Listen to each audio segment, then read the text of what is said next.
اطلب العلم أخي فهو درب به نور، به ترقى به تحيا عالما حرا فخور. اطلب العلم أخي فهو درب به نور، به ترقى به تحيا عالما حرا فخور. اطلب العلم أخي فهو درب به نور، به ترقى به تحيا عالما حرا فخور. سل إماما عاش في العلم دهورا ودهور، يطلب العلم ببذل حتى ضمته البحور. سل إماما عاش في العلم دهورا ودهور، يطلب العلم ببذل حتى ضمته البحور. صابرا في العلم صبرا حتى سموه الصبور، يخرج العلم بفأل مثل ريحان الزهور. صابرا في العلم صبرا حتى سموه الصبور، يخرج العلم بفأل مثل ريحان الزهور. واطلب العلم أخي فهو درب به نور، به ترقى به تحيا عالما حرا فخور.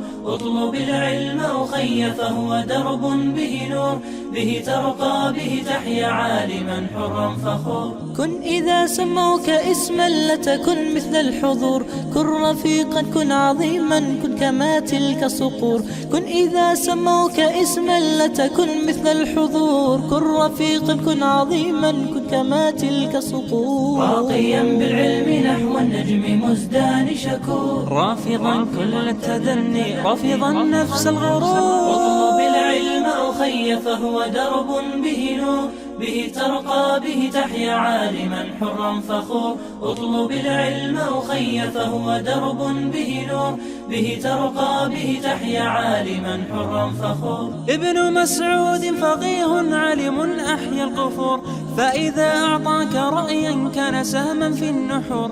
ابن مسعود فقيه علم أحيا القفور، فإذا أعطاك رأيا كان سهما في النحور. وعلي ثم بالدين معاذ لا يبور، اقرأوا التاريخ تروي عنه أفواه سطور. اطلب العلم أخي فهو درب به نور، به ترقى به تحيا عالما حرا فخور. اطلب العلم أخي فهو درب به نور، به ترقى به تحيا عالما حرا فخور. إن سألت عن إمام أو فقيه في الأمور، ابن عباس ترنم وسيبقى في الصدور. إن سألت عن إمام أو فقيه في الأمور، ابن عباس ترنم وسيبقى في الصدور. فهو كالشمعة تذهب حتى تأتينا بنور، ساهر بالليل علم وبأوقات سحور. اطلب العلم أخي فهو درب به نور، به ترقى به تحيا عالما حرا فخور.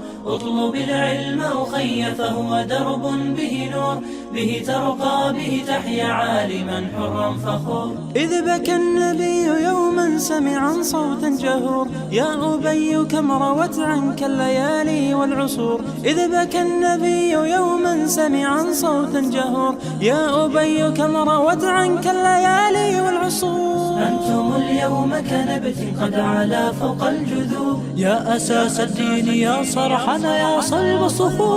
اطلب العلم أخي فهو درب به نور، به ترقى به تحيا عالما حرا فخور.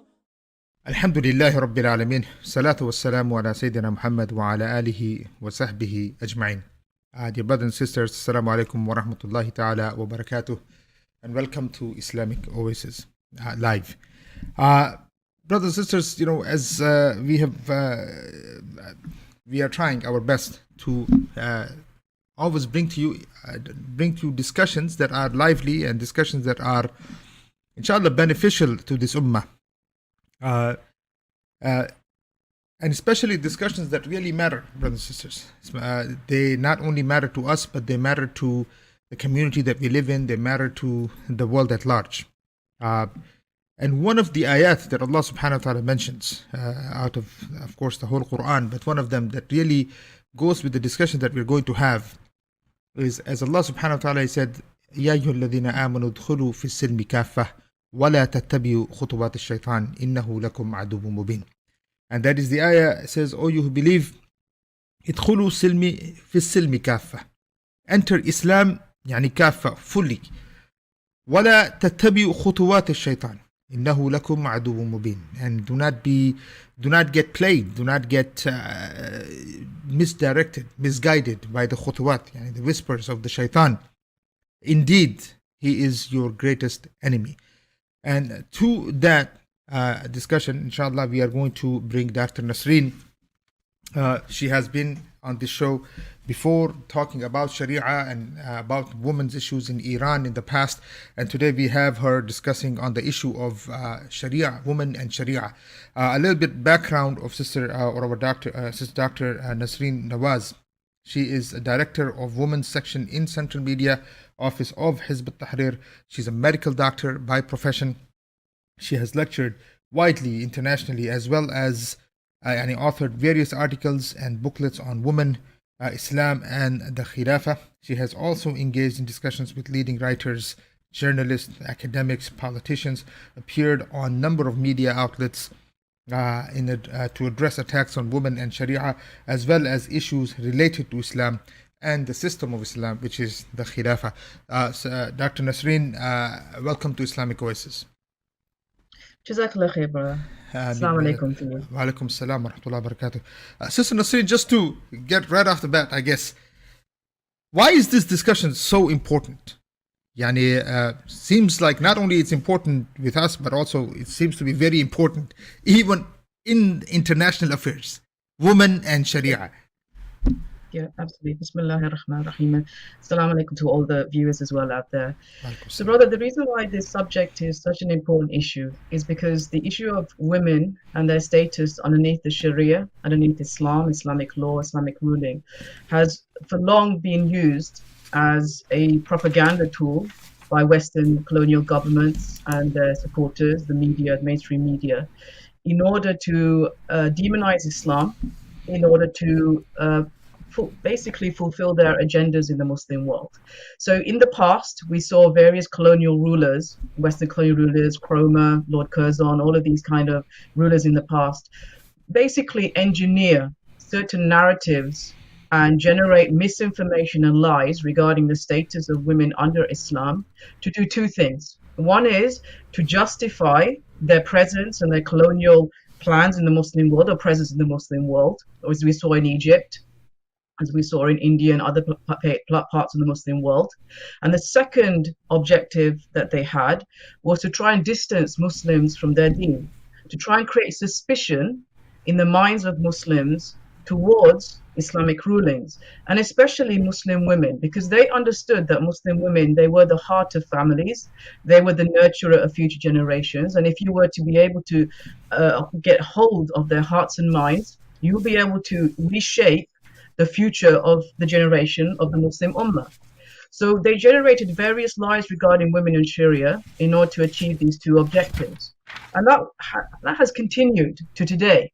So we see in terms of colonial wars, whether it's in Iraq or Afghanistan, or the whole war on terror, was shaped not just as a battle against terrorism, but as a battle for women's rights. And I remember this incident just at the beginning of the war in Afghanistan, 2001, around November. What the American government did is they wheeled out the First Lady, Laura Bush, and she was given the ability to give the weekly radio address from the White House. And this was the first time that the First Lady had been given the right to give the whole address from the White House on that Saturday. And she gave that speech where she talked about the fight against terrorism is a fight for the rights of women. I remember that. Yeah. You remember that? Yeah. So basically, almost straight after that speech, the US State Department released a publication talking about the Taliban's repression of women and the general repression of women underneath the Sharia. So it was like a whole choreographed piece of theater that was aimed to basically justify and give moral justification to the war in Afghanistan, as if the US Marines were on some kind of feminist mission. So this was the way it was shaped. And this was not only in Afghanistan, you saw Iraq as well. Various feminist organizations working with the US administration at that time to basically push this idea that they were fighting for women's rights in Iraq. So the reason why it's so important, brother, is that this is a tool, that a propaganda tool, a marketing tool, the issue of women's rights, which has long been used in order to push colonial agendas in the Muslim lands, colonial wars, and in order to reshape the thinking of the Muslims so that they reject an Islamic political future for their lands and they embrace a Western secular liberal future for their lands. And as Muslims, it's really important for us to understand, how do we approach this discussion? And how do we reshape this discussion and rid ourselves of these centuries-old allegations and lies and misinformation regarding the status of women underneath the Sharia? Sister, how are you? So here's the thing. So in order for you to, you used some very, the terminologies, they matter. You used propaganda tool, demonizing Islam, colonialization, suspicion towards Islamic rule. These are big words, but you are, so a lot of sisters, I guess, or women in those parts of the world, I guess what I'm saying is you would have to have another viewpoint in Islam for yourself to be able to determine or distinguish what's happening and what's the narrative. And how important is that to have that kind of viewpoint so you can understand the game? Yeah. The thing is, brother, I would say that even anyone who studies what's happened in the Muslim lands over the last century or more, even non-Muslim academics can see that there's always been a marriage between feminism and colonialism. This is historical. The writer Layla Ahmed, she's a US professor as well. In her book Gender, she writes a lot about gender in the Muslim lands. She described feminism as a handmaid of colonialism. And many non-Muslim writers who basically study the Muslim lands will reiterate what she's saying. Okay, so this is not something which just a Muslim can understand. If you objectively study the reality of how women's rights has been used, even from the time of the Algerian occupation, when France occupied Algeria, you saw certain narratives regarding the veil that was created by France at that time. So the idea that's always been used by Western colonial governments in order to enter and colonize the Muslim lands is that they're on some kind of civilizing mission to save the Muslim woman from Islam and to liberate her through the Western culture and system. So this is not just something which Muslims can understand. But in relation more to your question, brother, I think it's really important in terms of this discussion today for us to understand the framework by which people have approached this discussion on women and Sharia for generations, since the time of the colonial occupation of our lands till today. And that framework has basically two key points here. Number one is that what you find is that there's the focus on individual Islamic rulings regarding women, so the dress code, polygamy, inheritance, testimony of the woman, the fact the woman cannot be a ruler in Islam.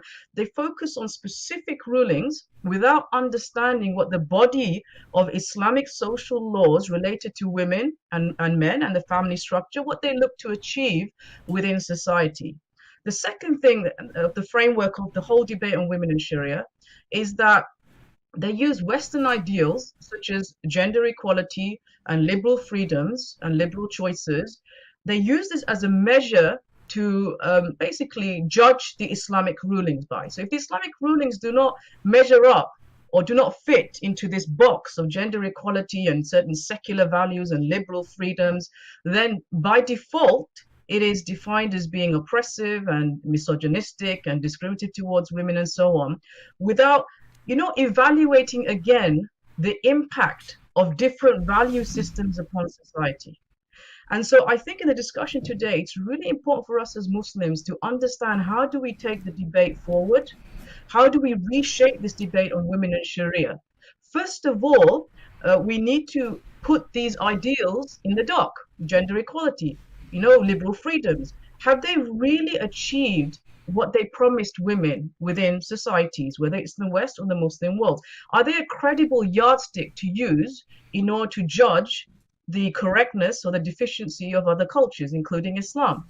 And the second discussion that we must have as Muslims is really to understand, what does the Islamic social system, Islamic social system is the laws of Islam that relate to the relationship between men and women in society, their roles within marriage, within family life, in parenthood, and all of these things. What does it look to achieve within a society? And what kind of outcomes do you want in society in terms of the relationship between men and women? And what kind of value system can achieve those goals, those positive goals? I think that's the kind of debate that we need to have now as a Muslim ummah with non-Muslims when you have this attack on the issue of women and Sharia. So I'm going to come back to each one of those points: the credibility of ideas that they have presented, the Sharia law, and how we need to understand them as from how the rulings on the woman and what they are and all those things. But sister, before I go there, what is your when we study Orientalism, for instance, and we see that every other culture other than their own is almost presented like they were animals, and we had to go and civilize them. Edward Said, for instance, wrote all this details of in his book in Orientalism, and what they did to Muslims and what they were doing to Islam in general, or anywhere that they went, as if literally, the whole idea was to kind of present any other civilization other than Western civilization as people living in cages, people living in these dark ages, people, they were just, they needed to be civilized. How much impact do you think has that had on the Muslims, and especially Muslim women in particular? Yeah, I think you're right, brother. I mean, they had this concept of the white man's burden. I think that's the way that they labeled it, the fact that they were almost obligated to go to different parts of the world and liberate these so-called uncivilized nations by bringing the Western culture and system to them. That's the way it was packaged. In terms of the impact that that's had on the mentality of Muslims, is that over time, unfortunately, some Muslims have accepted the narratives, the Orientalist narratives that have been propagated to them, in terms of, for example, the idea that Islam does oppress the woman, that it views her as inferior, that it represses her, that the Islamic laws, when they're implemented, or Islamic ruling, will deprive her of education and her political and other rights that she should have, right? So unfortunately, the narratives have been spun so much and so vociferously, so kind of strong, that some Muslims have accepted the narrative that, Sharia oppresses women.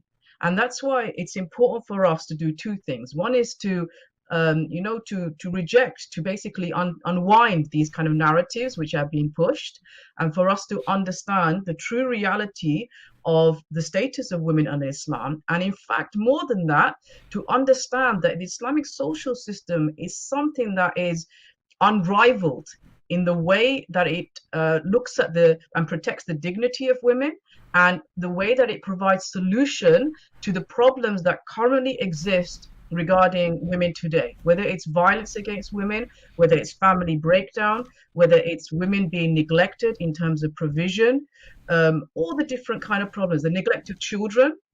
So we need to present the Islamic social system as a solution to the social problems that mankind is affected by today. In the same way, we should present the economic system of Islam as the solution to the economic problems that mankind faces today. So we need to put all these narratives in the dustbin of history where they belong, and show the agenda behind generating these narratives. And just to give you one point, brother, it was never about, when they colonized the Muslim lands, whether it's past or today, never ever about improving the lives of Muslim women. That was never the objective. And you can see that from the hypocrisy that existed in the way that they dealt with the Muslim lands. So look at Afghanistan as an example. They talked about wanting to, liberate the women of Afghanistan from oppression. How are you going to liberate them? By dropping bombs on their heads? You know, killing is this their your brothers, version killing of their men, killing their families. absolutely making them widows by destroying the infrastructure of the country, by putting horrific sanctions on the country? And look at what's happening today. You have women and girls and all others in Afghanistan starving, you know, children dying because of the sanctions and because the freezing of assets by the US administration and other Western governments. And yet they talk about, okay, we care about women's rights and education for girls. Okay, girls cannot even feed themselves today, and you're talking about you want to improve their educational rights. So let's talk about this. Sister, here's the thing. So, for instance, again, dignity, oppression. You're talking about children. You're talking about exploitation. What is oppression, sister? I mean, as we know, so if we can define oppression, then we can go into, because you know, obviously, when we talk about exploitation, that is a lot to do with dignity. But what is oppression, sister? Yeah, so I think that's a really good question, brother, because I think that's the first question we need to ask. What exactly is oppression? We need to have an objective definition of oppression, which is not shaped by, you know, cultural agendas, right? So what I would say is oppression of any person is that they don't have their basic needs met, food, clothing, shelter, that they live in insecurity, that they live in violence, they do not have access to education or good health care, you know, where their rights are not fulfilled. These are some examples of what oppression is. Whereas the Western definition of oppression is anything that doesn't fit with gender equality or, you know, liberal freedoms. So, for example, the Islamic dress code would be oppressive for them because it doesn't fit in their definition of freedom of choice. You know, women should not have to cover, you know, they should be able to dress how they want to. Or the roles of men and women within marital life in Islam. You know, Islam defines the man as the guardian of the family and the woman as her primary role as the homemaker and the caretaker of the children. They would define this as being misogynistic and oppressive because it doesn't go in line with their concept of gender equality. But what we need to do is have an objective discussion of oppression. So how I defined oppression is those things. And so we need to look at what kind of culture, what kind of beliefs, what kind of values and laws would remove the objective definition of oppression for women within societies. That's the kind of discussion that we need to have away from the politicization of this whole discussion on women's rights, which is basically trying to promote secular and liberal, you know, values upon nations. So let's have that discussion. What kind of value system, belief system can actually really lift women from oppression, which is not having their basic needs met, not having access to education, political rights, living in violence, where it's domestic violence, being harassed on the streets. That is oppression, you know. So let's look at, is it the secular way of life, or is it the Islamic values and system that can achieve that for women within society? So okay, so what is the definition? Okay, what is the definition of woman in Western society, sister? I mean, I'm laughing because, you know, it's become it's like, what is a woman? Who is a woman? It's kind of weird. It just came out that way, but you know, so I mean, where do we go from this? So what I mean, these guys don't have a definition of a woman now. I mean, so where do we begin to discuss the rights of women, so that if we don't know what woman is? Absolutely, I think this is an important point, brother, because how can you fight for women's rights unless you know the basic concept of what is a definition of a woman? And this is the problem today, that even there's no consensus now, even in the West, especially the Western societies, in terms of what constitutes a woman. And this whole clash today between second generation feminists, you know, people like Germaine Greer, J.K. Rowling, and fourth generation feminists. So these second generation feminists like J.K. Rowling, they're talking about how a woman is someone who's biologically female, you know, who's born biologically female. And that should be used, that the term woman should only be used for that category because women have certain lived experiences. That's what she argues, lived experiences of oppression. And if you don't define it like that, then you can't actually deal with oppression of women and the fact that their rights are violated. Whereas fourth generation feminists are talking about how transgender men should be classified as women as well. So the point is that if you don't have a clear understanding of consensus of what is a woman, how do you even start this discussion of how do you liberate women from oppression? So as a doctor, when you obviously you're dealing with all of these things. I mean, how what is your how does this affect women when almost like a new role is being defined for women, new definitions are being given to women from what has happened? How do you deal with it as a doctor? What do you see the decline, this decline in the capitalist society affects women? It's not just women, brother. I think it's affecting society, especially the younger generation. I see what's building up in Western societies, and other Muslim countries are also accepting this idea, is a huge mountain of mental health illness, a huge mountain of confusion about identity. And you see this, in the UK, I was reading there's around 420,000 children or youth who are currently receiving mental health care. Just in the UK. And part of this is the whole concept, and there are many different reasons for this, but part of this is the confusion of, identity, what their role in life is, and so on. So there's a huge mountain of, mental health problems resulting from the lack of clarity of just basic concepts and facts in terms of what, a man and a woman, But I think the most important thing here, brother, is that as for us as Muslims, is that this is being promoted a lot in the Muslim lands. The whole LGBTQ agenda is being promoted very heavily in the Muslim lands, from Palestine to Indonesia, in education, through the media, political system. So now the youth in the Muslim lands, some of them are going towards this and embracing this. But what we need to understand is that, we need to basically show them that this has caused huge confusion and huge problems in the West in terms of these kind of ideas.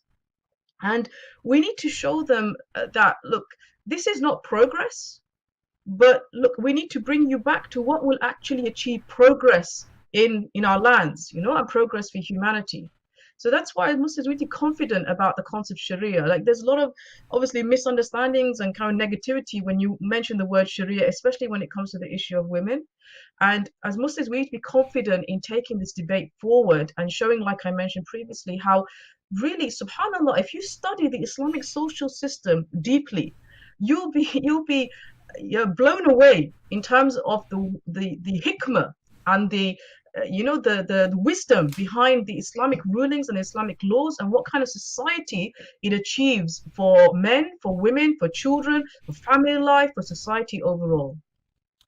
Sister, one of the maqasid of Sharia, when you study Sharia, for instance, one of the maqasid or foundations matters is to protect the mind.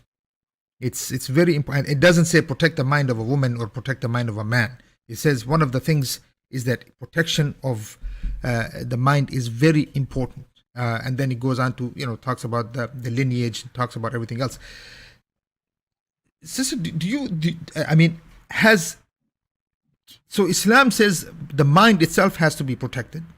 And then on the other hand, capitalism seems to be dumbifying, I don't know if that's a word, but stupefying, making human beings more and more stupid. Is this something that I'm sure you're observing, but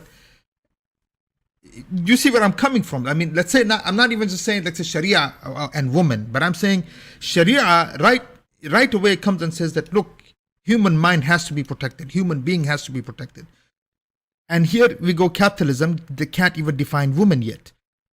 So how can you talk about that a little bit? I guess you can. The thing is, brother, in terms of there's a verse in the Quran where Allah subhanahu wa ta'ala says that we created you in the best of forms and then we abased you to the lowest of the low. And so what's happened today is under capitalist systems, under secular system, the mind has been made God. Is it basically? You know, the mind and the desires have been made God for people, meaning that people are following their whims and desires and deciding using their own akal in terms of what's right and what's wrong.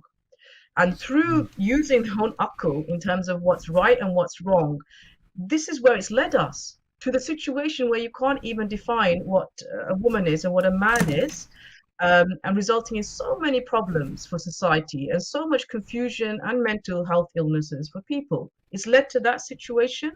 So that's why it's so important for us to understand what is the correct basis that we use to define what is correct and what is wrong. And of course, we understand that Allah subhanahu wa ta'ala, the one who is creator, is the one alone who can define for us what's right and what's wrong. And so this is just generally a consequence of ruling by any system which is from human beings. You will lead to a situation of becoming just totally lost in terms of defining the correct way of living life. Yeah, so it's important for us, even as Muslims, to understand, look, we need to return to our roots as Muslims and understand that our roots, Islam, the Islamic rulings, are the best way to regulate the relationship between men and women in society, the best way to protect women from violence, the best way to ensure respect for women in society, ensure she has an active, public life, but in a manner where she's protected, the best way to achieve a tranquil marriage and a family life, a harmony in the family life, and to protect society overall. And inshallah, hopefully in the discussion, we can see how the Islamic rulings achieve that in the Islamic social systems. Give me some examples. So for instance, marriage today, if you look at marriage, what is it, 50% divorce rate in almost everywhere in the world that you go to. Yeah, sure. That divorce rate, that's one thing. Now you're having issues where men are divorcing because they were in a closet because they didn't know that they were gay, and now they're coming out and saying I'm. So we've had situations here, even in Muslim families, where a man has divorced his wife saying that, look, I was forced into this marriage, but I was gay, and now I'm gonna go on to my whatever it is that he wants to do, leaving families, and he has children. So that you have one situation like this, you have divorces in gender like this, then you have open, whatever type of relationship that you can get into, go ahead and do it, and then trust is killed in the marriages. So how does Sharia solve this problem? Okay, let's look at marriage then, brother. So there are many reasons why marriage breaks down, and there's, like you say, there's tsunami and meltdown of marriages, unfortunately, not just here, but also the Muslim world. In Turkey, for example, there's an increase of like 82% of divorces over a period of like 10 years or something. It's a huge problem in our lands, in our communities as well. So let's look at a few of the main reasons for breakdown of marriage. Number one is you have various liberal ideas of sexual freedom that causes promiscuity and relationships outside marriage, and of course that leads to family breakdown. Yeah, that's one of the reasons. And also that, like you mentioned, it creates suspicion as well. The fact that people can have any relationship with the opposite sex, in workplace, in education, it creates suspicion within the marriage, which can also strain the marriage and lead to breakdown as well. So the fact that you don't have clear definitions of how you regulate the meeting between men and women, what's allowed, what's not allowed, can affect the marriage unit as well. Then the fact that you don't have any clear defined roles and duties for men and women in the marriage as a husband and a wife, who's responsible for what, who has what right, because of the concept of gender equality. Gender equality says that just decide yourself, equal sharing of roles. But the problem with that is that you have clashes and confusion and competition then over roles and duties. Say, for example, if both the man and the woman want to go out to work, then who looks after the children? There's disputes in terms of who does what, who looks after the house, right? Say, for example, we both want to stay home and look after the children, then who goes out to work to provide for them? So this causes, like, the fact that you don't have clear definitions, clear rights and duties and roles, responsibilities of the man, of the husband and the wife within the marital unit, causes competition between or confusion, and it breaks the harmony that Islam says should be there. So how does the Sharia look at protecting the family unit? The first thing it does is that the Islamic social laws actually regulate the relationship between men and women so that intimate relationships are directed to marriage alone. Okay, so the way it does this is through various Islamic rulings. So even though we talk about the dress code, the Islamic dress code, the fact the woman is prohibited from beautifying herself in public in the presence of non-mahram men, the fact that a man and a woman who are non-mahram cannot be alone together, that Islam doesn't allow non-mahram men and women to socialize freely. Yes, they can meet for education and for political life or for trade, for medicine, for things which the Sharia defines as something allowed, but not to just generally socialize. So when Islam regulates the relationship between men and women in that way, it protects the institution of marriage because it minimizes relationships outside marriage. That's one way. So Islam rejects the sexual freedoms and the personal freedoms, but rather it defines a very clear set of rules in order to regulate the meeting between men and women so that it's productive. And part of that is to achieve cooperation between men and women in society. The second way by which Islam protects the marital unit is by defining very clearly what the roles and the rights and responsibilities of men and women are within the marriage, as parents, as husband and wife. So the man is defined as the guardian, as the provider of the family, the protector of the family. The woman has a primary role is as a wife and a mother to look after the children. Doesn't mean she can't go out to work. Islam gives her that right, but we need to make sure that all members of the family unit are looked after and not neglected, including the children. So when Islam defines very particular roles and rights for men and women within the marriage, it minimizes tension, it maintains the tranquility of the marriage, because that's what Islam says marriage is all about. The husband and wife should basically seek tranquility in the marriage. And the Islamic roles and rights that the Sharia defines is part and parcel of helping to achieve that tranquility and maintain that tranquility. So just two examples of how Islam protects, the family unit. So, sister, here, I'm writing down everything you're saying because these are very important points here. So you said, for instance, sexual freedom. This is coming from capitalism, of course, and then you defined Islam also. Capitalism or democracy, however you want to put it, you say sexual freedom, promoting promiscuity and all of that. And you have that which creates suspicion. Then there's no clear defined roles of man and woman, gender equality, competition, all of this, which is leading to the detrimental, basically death of marriage. And so, which means us as human beings, so can you say that capitalism has failed to protect humanity, give a serious, what am I supposed to, because sister, all of these are failures, right? So can human beings actually live under this ideology? Because everything from its basis is creating, the end product is failure. It's allowing sexual freedom, but then that's failure because it's failing marriages.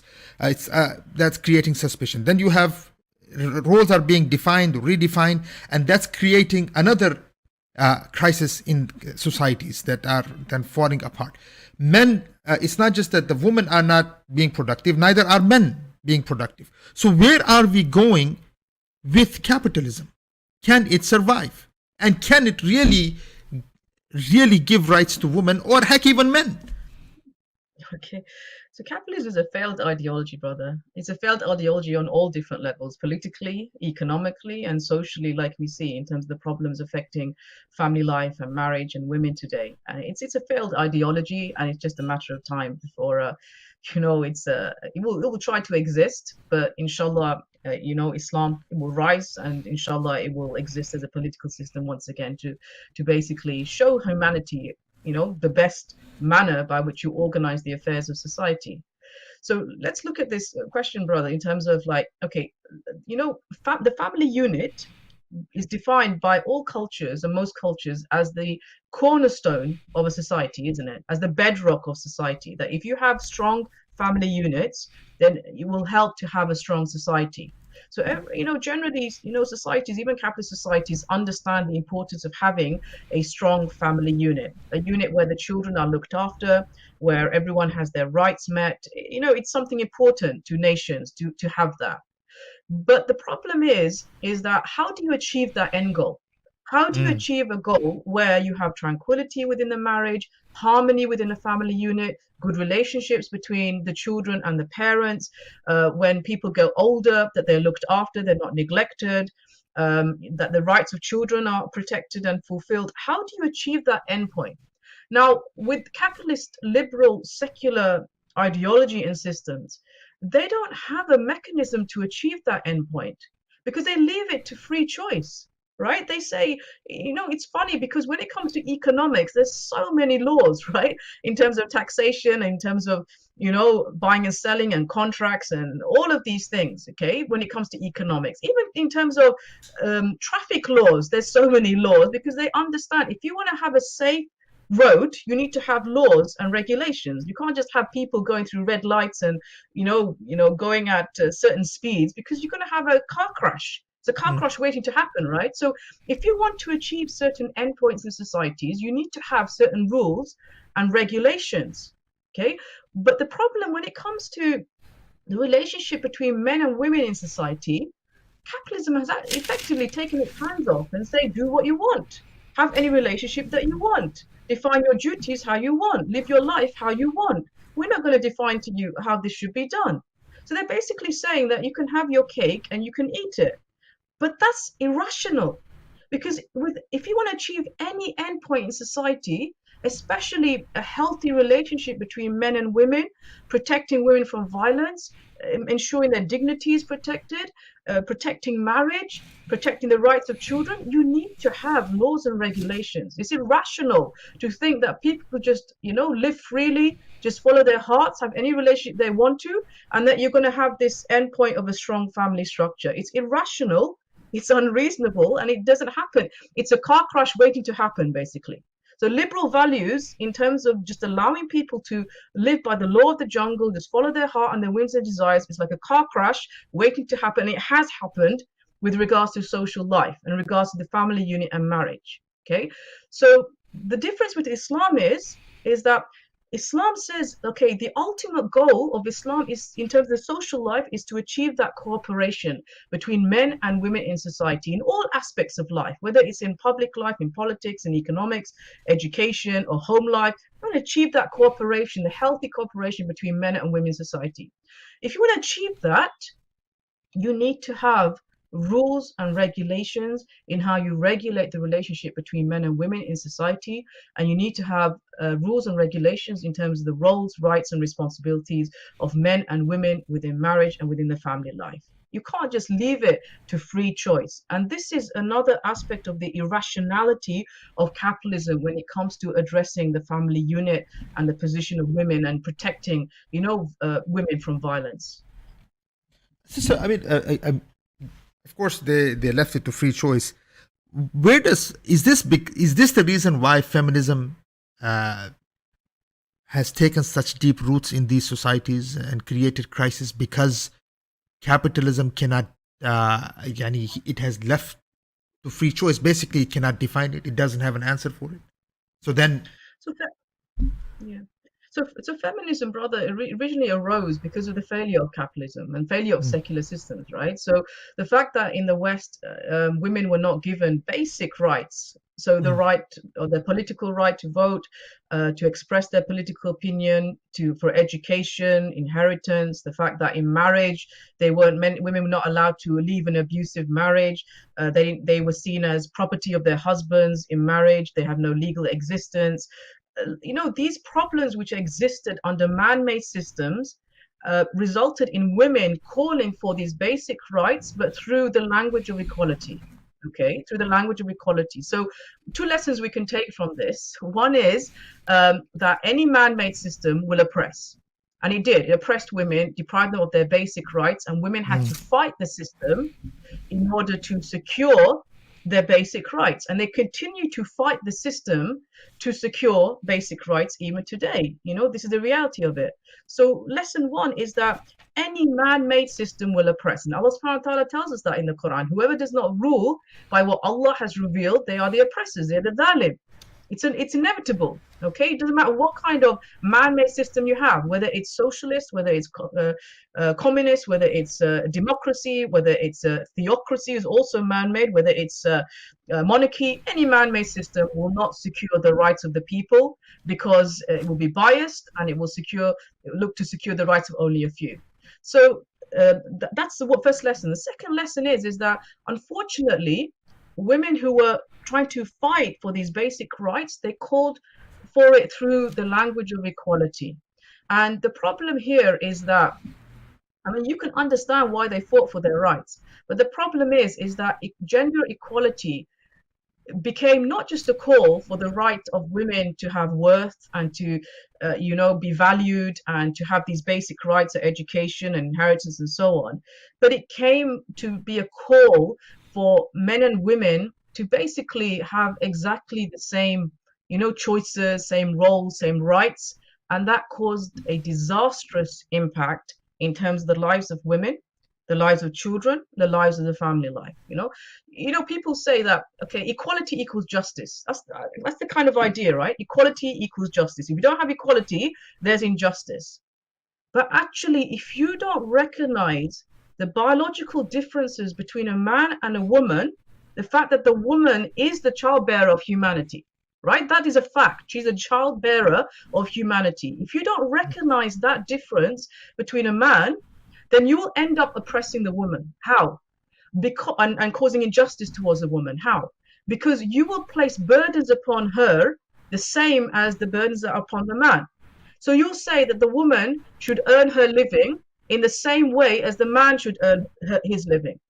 But the woman gets pregnant and has children. So you expect her to go through pregnancy, childbirth, nursing, the general roles of motherhood at the same time as having a job. Whereas the man cannot share childbirth, cannot share pregnancy, right? So you basically end up burdening the woman with a whole set of responsibilities where she is now not just given the right to work, but obligated to work in order to provide for herself. And that has caused huge strain on women. Sister, can I, I want to ask, do you think, sister, this what you just described, has capitalism really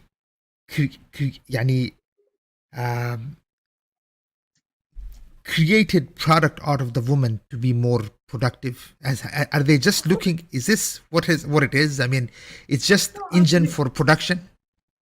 No, things, capitalism and feminism have worked hand in hand to deconstruct motherhood, because the capitalism just sees the woman as a tool of production, really. And there's actually a word for it today. It's called womenomics.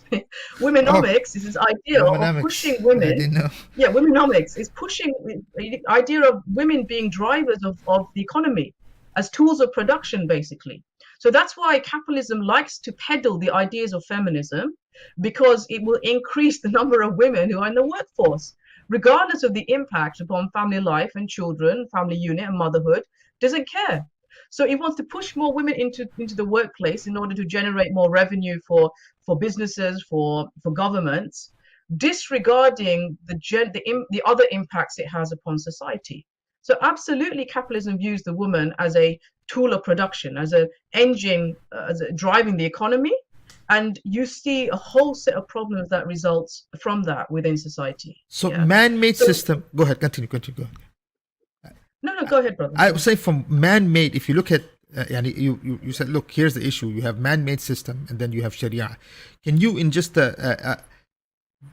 so some people might say, oh, what are you talking about? I guess the Sharia. Those who don't know, I'm talking here from perspective, let's say if non-Muslims are listening to this. Why is the Sharia not man-made? Okay, so the Sharia, brother, as Muslims, we would explain that Sharia is from the laws of Allah subhanahu wa ta'ala. So the one who created us, and the one who created us knows the unique nature of the man and the unique nature of the woman, and what is required to make a marriage successful, and what is required to make a family unit successful and society successful. And so the Sharia laws are from Allah subhanahu wa ta'ala. As the creator, he is not biased towards one gender over another. Okay, he created both.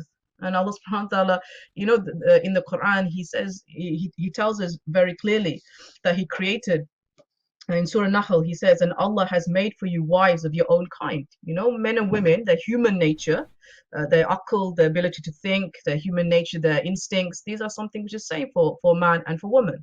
And only Allah knows how to fulfill all the needs and the interests of men and women alike without causing problems, without causing friction, issues. Of course, as we're not saying this is a utopia. People are human beings. In marriages, you will have disputes and disagreements. We're not talking about so-called perfect marriage, but we are talking about a perfect system, because a perfect system will help create, tranquility within a marriage by defining the roles and duties of men and women in a manner by which you can achieve that tranquility within marriage and stuff. Yeah, so it's important. The Sharia is from Allah. He's the creator. He's not biased. There's no contradictions in the laws, and he knows best how to achieve that endpoint of cooperation between men and women in society and in family life and marriage as well. Just one more thing here. The theocracy, sister, you said, look, Islam is not theocracy. Unfortunately, a lot of people, when they study Islam, they say, oh, we're studying theology and things like this. Can you define, so if you could first define Islam and why it's not a theocracy, and that Islam or Sharia is not it's not theocratic. Yeah, sure. So, a theocracy is essentially where laws are legislated by clerics, people who are seen as, or priests or clerics, people who are seen as either divine or people who are seen as knowledgeable, but the laws are from them. It's a theocracy. Whereas Islam, the Islamic political system, is not based upon scholars, making laws from their own whims and desires, or imams making their laws from their whims and desires. Is based upon the Quran and the Sunnah. Yeah, so the role of the scholar in Islam is to basically interpret the laws from the Quran and Sunnah and to implement it. And in order, so not to implement it, but to interpret it, and the ruler will implement it in the form of, you talk about the Islamic and a mustahid or a scholar in this case is both man or a woman. Absolutely. So you can have a mustahid who is doing ijtihad, who's a woman. Yeah, of course, absolutely. And we know the whole history of Islam and how many female scholars that there were. We know that the wives of the Prophet sallallahu alaihi wasallam, the Sahabiyat, they were scholars, right? They were renowned scholars. Aisha radiallahu anha, famous scholar, how even the Khalifs would go to her in order to get advice regarding Islam's viewpoint on various issues. So, and the whole history of Islam had, thousands of female scholars, if you read it. So this is not something which is just the right of a man, but it's also something which, we say many female scholars throughout history. But I think it's important for us to understand as Muslims, coming back to the question you're talking about, the issue of, Sharia, that we need to really have confidence in the fact that the Islamic laws that are so often attacked, look at the laws which are so often attacked, Islamic dress code, the fact that men and women are separated, there's gender segregation except for that which Islam allows, the fact that a man and woman cannot be alone, non-mahram man and woman cannot be alone together, the issue of not socialize, Islam not allowed men and women to socialize with one another, often attacked, right, by the West. These rulings have, when you implement it upon society, have an outcome upon society, which I mentioned before, which is to regulate the relationship between men and women and to protect women as well. Like, look at violence as an example, violence against women. Okay, let's look at this issue. It's a huge problem, right, across the world. And there's so many initiatives that have been taken to try and deal with violence against women, a whole raft of gender equality laws in the West, a whole raft of policies against domestic violence and sexual harassment and so on. And yet all of this has not even dented the problem and the scale of violence against women. And in fact, it's very funny, brother, there's something called the Nordic paradox. Nordic paradox is where certain countries, like in Scandinavia, like Denmark and Sweden, they actually are seen as very high in gender equality, implementation, but they're also quite high when it comes to violence against women in sexual harassment. And so academics are thinking, why is this contradiction between high gender equality but also violence against women? And it's called the Nordic paradox. So there's no specific solution that has been put forward under capitalist secular systems for the issue of violence against women. And that's because the actual values of capitalism causes violence against women. So number one, liberal values allows men, pushes men to view and treat women how they like. Secondly, it allows women to be exploited, to be sexualized in society, in movies and music and billboards and all of these things, which causes a devaluing of the status of women. Thirdly, the fact that you don't have a very defined understanding of what the role of a man is towards his wife, of guardianship. Islam defines guardianship. What is a husband's relationship towards his wife? There's no rulings in regards to this. So there's a whole set of factors and values which are part of liberal society that has led to violence against women. So it doesn't matter how many gender equality laws you put in. It doesn't matter how many punishments you put in. The problem will continue to exist. Whereas Islam has a very clear approach to how do you protect women from violence. And if I could just go through that. But sister, let me ask you. Okay, so here's it. Look, fine. Islam defines roles and defines and it tells us what to do. And then let's say, but at the same time, I mean, one can argue that look, the capitalists or they're also defining roles. But why isn't it working if they're also defining roles? I know you're saying they're not, but let's say by laws, by policies, they're defining things. But then why is it not working? If it's just about defining roles, or is it something more than that? I mean, I'm thinking, the taqwa, the fear of Allah, the belief in Allah Azza wa Jal is why, we even obey these laws because of that. So I'm thinking, is there also that impacting, atheism and everything else, impacting in how these laws are implemented? And I do certain things, I fear Allah subhanahu wa ta'ala, whether somebody's there or not. A capitalist will say, hey, as long as I don't get it, if they don't find it, I'm good. So absolutely, brother, it's not just about defining roles and rights. It comes down to the basic view of life. And this is what I mentioned, that when it comes to the capitalist way of life, if people believe that they can view, like a man believes that they can view or treat a woman how he wants, how he wants. There's no accountability. If he gets caught, that's one thing, but if he can get away with it, that's fine. Okay, so it comes to the actual values of society, which has enabled and not just enabled, actually encouraged men to view and treat women how they want. It's a really lethal cocktail. And on top of that, then you have sexual freedoms and you have free mixing, all of the kind of stuff that comes from that, which has all added to it. Now, in terms of how Islam approaches protecting women in society, absolutely, the first frontline defense against violence against women is taqwa, God consciousness, accountability to Allah, understanding the punishment, that Allah, will give in the hereafter in terms of your actions. So taqwa is the frontline defense. But then you look at the second line, which is Islam also defines how a woman should be viewed in society. So the Prophet ﷺ, he said that none but a honorable man treats women honorably, and none but an ignorant man treats women disgracefully.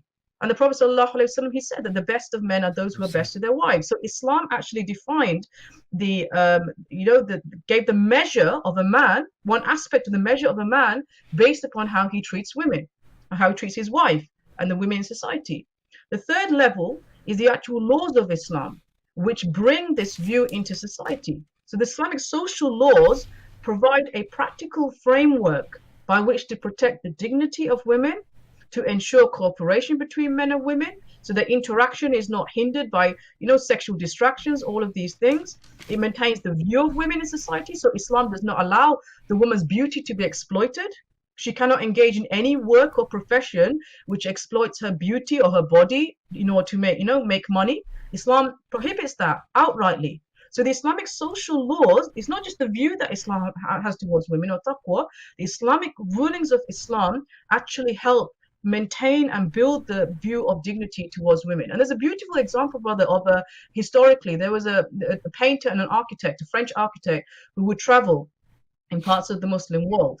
And he said, and in Turkey, he was in Turkey as well, and he said that the Turkish men, this is underneath the Khilafah system, underneath the Islamic rule, he said the Turkish men are extremely respectful of women. They consider it a sin to look at women on the street.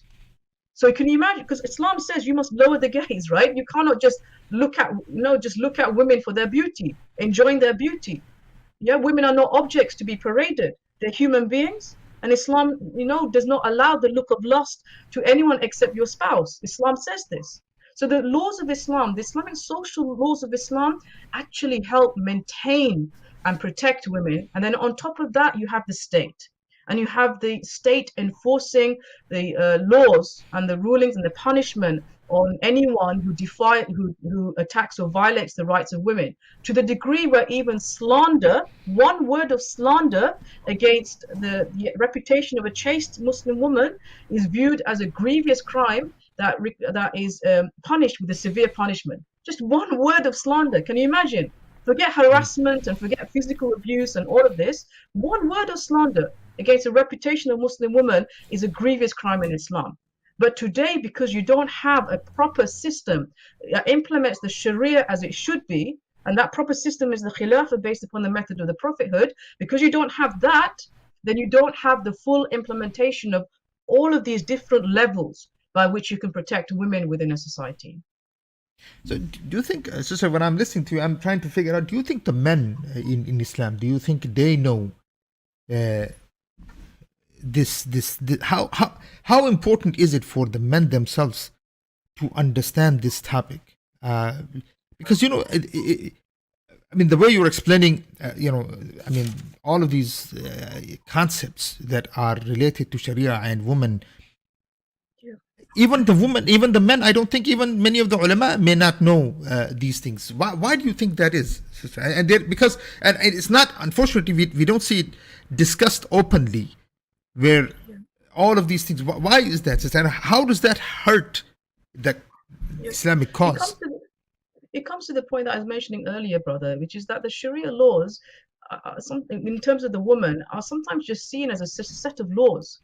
So the dress code and inheritance and testimony and guardianship, just a set of laws.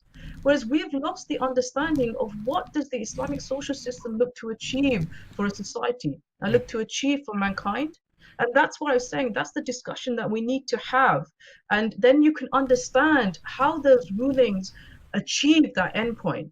So when you say like how important it is for brothers to understand this, it's important for all of us to understand this. This is not a male-female issue. Islam, we don't believe in this kind of dichotomy between male and female that creates a kind of like battle of the sexes. Actually, Islam says that believing men and women, they're awliya for one another. They're protectors, for one another. They support one another. So as brothers and sisters, inshallah, we should support one another in trying to bring back the correct understanding of Islam, and including the Islamic social system to society. Then give me an example of guardianship in Islam, brother. Guardianship is often attacked, right? Male guardianship over the woman, and it's demonized and said it's oppressive towards the woman. And unfortunately today, some Muslim men who may not understand what guardianship is that they believe it like to be a role of between commander and commanded. Like a commanding role of God, the fact that they're head of the family, what I say goes, right? What I say goes. I don't want to hear what you say. What I say goes. Yeah? And that is not the concept of guardianship. Guardianship is not a privilege, it's a responsibility. It's nothing to do with status and hierarchy. It's to do with certain responsibilities that Allah has given upon the shoulder of the man. And this is defined in Surah An-Nisa. Allah subhanahu wa ta'ala in Surah An-Nisa verse 34, he says that men are the qiwama, they are the guardians of women. And the verse goes on saying because they spend through their means upon them, right? They spend from their means. So guardianship, the way Islam defines it, is to do with responsibility and serving, protection, provision, support, facilitating the people that you're guardian over to make sure they got their rights fulfilled. That's the concept of guardianship in Islam. But unfortunately, because we have not had the Islamic education system, implemented in our lands, we've not had an Islamic media implemented in our lands, we've not had an Islamic political system to implement the correct, viewpoint then the understanding of the Islamic rulings have become undermined and eroded over time. Yeah. So like I say, guardianship, the way this guardianship is defined is like it's a servant to the people. Like a ruler is a guardian of his people. He's a servant to them. He serves them. He protects them. He cares for them. He takes care of their affairs. He makes sure that they have their rights met. So the man as a guardian of the family, he's a protector of the family. He provides for them, makes sure that their rights are fulfilled, supports them emotionally, physically, financially. That is the concept of guardianship in Islam. And you can see that that's a privilege for the woman, right? It's a privilege for the woman because she does not have to work a single day to provide for herself and her family. She doesn't have to fend for herself, yeah? And you can see why it's a mercy, because in societies where you don't have that guardianship, women are left alone to fend for themselves because the state doesn't take responsibility for them. The family members don't take responsibility for them. And many are left just to work in exploitative jobs, go through bins for food. That's not liberation. You're financially independent, but that's not liberation. So can you see, brother, that can somebody ask, would women not be, can women work, sister? Of course, Islam, the Prophet ﷺ said that to women that they're allowed to go out and for their needs. We know Islam allows women to work, but Islam does not define the success of a woman based upon that work, based upon employment. Yes, that's the first time I actually heard that. That needs to be a short, man. That's I've never heard that before. So you say it's not the work that's defining the woman. So is this? Absolutely. That's because of capitalism, right? So we are defining human beings by according to their profession, according to the money they make, according to the bank status, the account status. Men can't get married, women can't get married because they don't have enough in their accounts. That they don't have this degree, that degree. Man, subhanallah. So okay, so they can work, but that's not what defines them. That's not what gives them value. The fact that they're employed. So this ayah, inna akramakum indallahi atqakum, it's not just for men, but for women also. I know it is, but I just want a reminder, because a lot of times, inna akramakum indallahi atqakum, in front of Allah subhanahu wa ta'ala, the one who Allah Azza wa Jal who gives karama to, honor to, is the one who fears Allah. That's what gives us honor, man or woman, not our profession, not our color, not our bank accounts. That's right, absolutely. So like you say, brother, capitalism gives worth to money, to monetary possessions, to wealth. Subhanallah. And therefore, if you work as a woman, if you contribute to the economy, if you pay your taxes, you're someone who's valuable. But if you're at home looking after your children as a mother, you're not so valuable because you don't bring in money to the economy. Islam does not judge things based upon wealth. Like you say, in Surah Hujurat, Allah subhanahu wa ta'ala says, the most honorable of you are those with taqwa. And taqwa is to do your God consciousness and your conduct and your actions. And therefore, the way that Islam values the man and the woman is based upon whether they fulfill their duties that Allah subhanahu wa ta'ala has prescribed upon them. And Islam has given great value, as we know, to the wife and the mother and to her looking after the home and to the children. We know all the hadiths about the value of a mother, the reward of being a mother, all of these things, the great reward. And so this is the difference, brother. And this is why I'm saying that capitalism will never, ever be able to achieve, a harmonious society because it always looks at things through the lens of money and wealth. So if you're not production, whereas Islam, because it's from Allah subhanahu wa ta'ala, seeks various values in society. Material value is one aspect, but it's not the whole aspect. And definitely it does not value the woman based upon how much tax she can pay or how much you can contribute to the economy. Rather, raising children is seen as, bringing up the next generation of the ummah of any nation is seen as such a vital asset. And the roles which are defined within marriage are part and parcel of protecting that vital role. So the fact that it's given honor, and it's given honor, and it's looked up to, and it's protected, rather than made into a. Subhanallah. Right. We have 5 minutes, sister. They're telling me 5 minutes, 5 minutes. So here's the thing. We had an interview just a few days ago. It's not up there yet, but I'm pretty sure you guys will watch it. We had Sister Sharifa. She's also a doctor. Dr. Sharifa Carlo Al-Andalusi. She was on the show maybe 2-3 days ago. We did and before she became Muslim, she was born and raised in the U.S. she was literally hired to sabotage Islam. That was the whole issue. She was hired. She said she didn't want to give us the government agencies' names, and she didn't want to. She said, "Look, I'm not gonna do that." But she was basically taken in, groomed, taken to a certain school, which was, according to her, was run by all Jews. But and then a specific university, and then there was all of this, and it was all of her professors were Jews. They were teaching her Quran, and they were teaching her Hadith, and all of this, and the whole purpose of that, all of that work, was to implant her in the middle of the Muslims, in the Muslim lands, and to take Muslim women away from Islam. And then I asked her, why only Muslim women? Why was the target Muslim women? They said, look, we didn't even want them to leave Islam. We weren't saying that leave Islam. We wanted them to just be confused. Leave them in such a situation that they are completely confused. But subhanAllah, the sister became Muslim. And she's now living in Turkey, and she came and she's exposing all of these situations, what she has gone through. But the question to you, sister, is that why so much money is being spent, so much, think tanks are presenting and putting together policies and strategies, and governments are spending billions of dollars and making movies and such to impact the mind of a Muslim woman more than the man. You can see just the amount of efforts being spent on this. What do you have to say about this? Yeah, absolutely, brother, and that's historical, like I mentioned as well. Historically, there was around the 1870s, there was a project by the French when they were occupying Algeria, and one of the aspects of this policy they were saying is that French men should marry Muslim women, and one of the supporters of this policy was saying it's because through women you can get hold of the soul of a nation. And that basically they understood this, that if you get hold of the thinking and the heart of Muslim women, because they are the mothers of future generations, they are the center of the family, you basically will be able to grasp the future of that nation.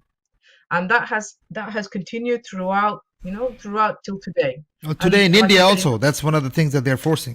And India is everything. Like in Afghanistan, the amount of money that was spent on women's organizations. I mean, I don't know if you remember, brother, in Afghanistan, I want to say, it's quite early on during the invasion, there was something called lipstick liberation.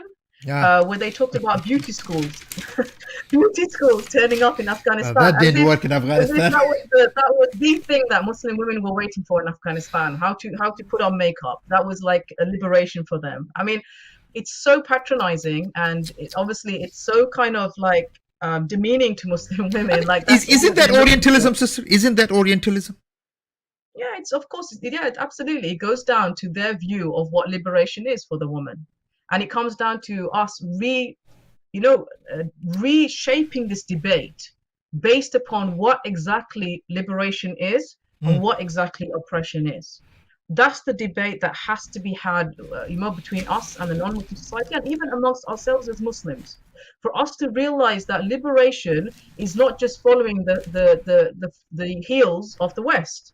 Liberation for women is liberation from oppression. And oppression is like what we discussed before, which is that women being exposed to violence, not having their rights met, and the fact that capitalist systems have failed to secure any of that for women. And we need to reshape this debate to show how Islam has a time-tested approach to how do you protect the dignity of women, how do you ensure their political rights, their economic rights, their education. This is the reason why we had no feminist movement in the Muslim lands until they came to our lands, until the West came and implanted the feminist movements. Islam had no need for feminist movements because all of these rights were enshrined for them in the Quran and Sunnah: education, political rights, economic rights, right to work, inheritance. All of it was enshrined, forbidding violence, the ability to leave an abusive marriage, divorce was allowed for the woman. All of this was enshrined in the Quran and Sunnah, and it was implemented by the Islamic system of the Khilafah, and therefore women had their rights met. They didn't have to fight for their rights. The only time they had to fight for their rights is when the colonialists came and actually implemented their laws upon them. And just to end, there's an interesting quote, brother, from Noah Feldman, Noah Feldman he's a law professor at Harvard University, and he wrote in one of the editions of the New York Times Magazine regarding the implementation of Sharia. He said when the British applied their law to Muslims in place of Sharia, as they did in some colonies, the result was to strip married women of the property that Islamic law had always granted them. Okay, so when the British came and implemented their laws on the Muslim women, that's when Muslim women had to fight for their rights, because the rights that Islam gave them under the Sharia, under Islamic law, were then stripped away from them because it's man-made law. And then, they were oppressed. Final 2 questions. Number 1, how important is it, sister, for our sisters to become ulama in Sharia?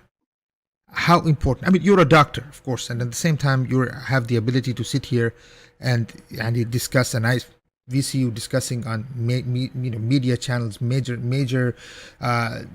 channels in UK, and you're writing articles, you're lecturing. How important is it that they study Islamic law and become scholars of this ummah? It's very important, brother. I mean, absolutely, we need female, scholars of Islam. But what's really important for us as a ummah, as Muslim women, is to understand Islam comprehensively. So, sometimes, like I mentioned, even in Islamic schools, unfortunately, the Sharia is taught as a set of do's and don'ts. Do's and don'ts, haram, halal. And then sometimes when it's taught like that, girls, they feel as if Islam oppresses them, because they just see like, okay, men can do this, women can't do this. Women have to cover, men don't have to cover. Women can get married, men can get married to four wives, women cannot. They just see like do's and don'ts, and everything going to the man as opposed to the woman. And this is why it's important to understand Islam correctly and the correct approach by which Islam approaches life and the relationship between men and women. Because once you understand the goals that Islam looks to achieve, then you can see how the different Islamic laws achieve that, within society. Yeah, if I can give just, I know you have to go. No, go ahead. Inheritance. I mean, inheritance is attacked all the time. Women get half the amount of men, right? Half the amount of men, always. But if you were to study the Islamic inheritance laws, you can see they are part and parcel of helping to achieve a society where you increase, distribution of wealth, you protect and ensure that women are protected under. So Islam does not define inheritance based upon gender. It's based upon 3 elements. The first is the degree of kinship that the heir has to the deceased. So, for example, the daughter of a deceased woman would inherit more than the husband of the deceased woman. Why? Because she has direct blood relationship with the woman. Second category in terms of inheritance is to do with the generation that the heir is from. So generally, the young generation would get more than the older generation, regardless of gender. So, for example, the daughter of a deceased person would get more than the father of the deceased person. Okay, and the final category is to do with financial obligations, and this is the only category where we talk about the man getting twice that of his sister. And that's because of his obligation to financially provide for his sister with inheritance that he receives. And there are 34 types of inheritance laws, brother, in Islam. 11 of those, the woman gets the same as the man. 14 of those, the woman gets more than the man. 5 of those, the woman actually inherits all of it at the expense of certain men within the family. And there's only 4 cases where the woman would get half the man. That's, like I mentioned, linked to the financial obligation of the man to provide for the woman. So if you look at it, actually the inheritance laws of Islam show preference to the woman. And the fact that the woman does not have to spend a penny of her wealth on her family. It's all for her, not a penny. So if people were to study Islamic rulings in that way, they would understand. They would see the justice of Islam, and they would see that this is a deen which is from Allah. It's not a deen that can be from any human being. It is from Allah. So this has to be discussed in detail, inheritance law. So we're going to have you back and discuss inheritance law with us. You have to teach the men what inheritance law is, inshallah. And we have no problem learning from our sisters what Islam is and what Sharia is. And I'm putting that out there because I know there's a lot of people with weird mentalities out there thinking Because many ulama, sister, had women as ulama, as teachers in their lives. And this is a point I'm trying to make here, is that we have to learn from our sisters and our mothers and our wives. If they know more than us, then they know more than us, and there is no shame in saying that. And subhanallah, and learning, and we have to learn, and this is something Allah Azza wa Jal has made compliment, obligation, of learning. SubhanAllah, sister, wallah, it's always a pleasure to have you on and discuss Islam, because it's amazing to see that, alhamdulillah, we have sisters out there who can not only defend Islam, explain Islam, and can inshallah play the roles of mujtahideen in Islam, bi'iznillahi ta'ala. May Allah subhanahu wa ta'ala protect you and your family, sister, inshallah. And so then you have to prepare on inheritance law, bi'iznillahi ta'ala. We will come back to you to learn from you on this matter, inshallah. And brothers and sisters, for the rest of you, subhanallah, just imagine when you have sisters who know the deen, how they can defend the deen, and the importance of sisters.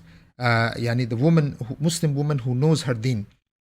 Governments, states, politicians, organizations, non-profits, NGOs, whatever you may think of, are spending millions and billions of dollars to take our women, our sisters, away from the deen, because they have realized the significance of Muslim women and the roles that they play in our societies, and the roles that they play in our homes, and the roles that they play in the state itself.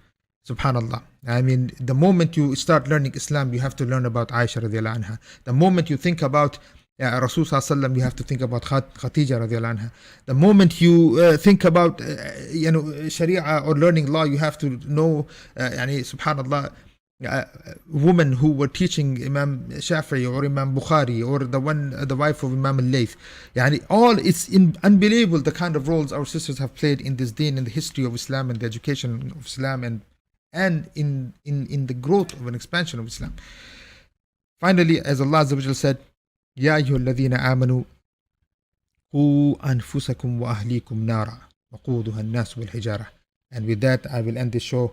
Jazakumullahu khairan. Jazakallah khair, sister, for coming and teaching us our deen.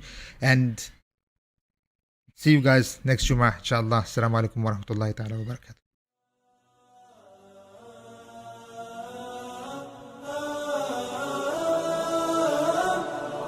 لا لن يطول الظلام ديننا لن يضام نحن جيل همام نحن فينا عمر لا لا لا لن يطول الظلام ديننا لن يضام نحن جيل همام نحن فينا عمر صبح بدا نور ظهر نجم وشمس وقمر ألقى على الدنيا الدرر هذا عمر هذا عمر كل البرايا تنتظر أيامه البيض الغرر كي تستفيد من العبر هذا عمر هذا عمر لا لن تدوم الجراح بل سيأتي الصباح نحن أهل الكفاح نحن فينا عمر لا لن تدوم الجراح بل سيأتي الصباح نحن أهل الكفاح